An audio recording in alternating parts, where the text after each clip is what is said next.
ચાણસ્મા તાલુકાના કારોડા સહિત 3 તળાવમાં નર્મદાનું પાણી છોડાયું, ગ્રામજનોમાં ખુશી। ચાણસ્મા તાલુકાના કારોડા ગામના ગોળપા તળાવમાં નર્મદાનું પાણી છોડવામાં આવતા ગ્રામજનોમાં ખુશીની લાગણી વ્યાપી ગઈ હતી।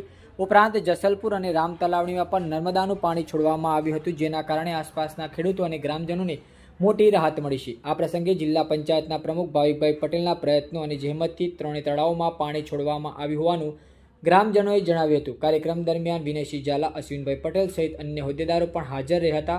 સમગ્ર કામગીરીનું નિરીક્ષણ કર્યું હતું। સવારે 3 તળાવમાં પાણી છોડાતા ગ્રામજનોએ આ કામગીરીને વધાવી હતી અને ખુશી વ્યક્ત કરી હતી। પાણી આવવાથી ખેડૂતોને સિંચાઈ માટે તેમજ ગામમાં પાણીની સમસ્યા નિવારણમાં પણ મદદરૂપ થશે તેવી આશા વ્યક્ત કરવામાં આવી હતી। આ પ્રસંગે યોજાયેલી બેઠકમાં ચા પાણી અને નાસ્તાની કારોડા ગામના પટેલ નટુભાઈ ઉમા પાઈપાડાએ કરી હતી। ગ્રામજનો દ્વારા તમામ આગેવાનો અને દાતાશ્રીઓનો આભાર વ્યક્ત કરવામાં આવ્યો હતો।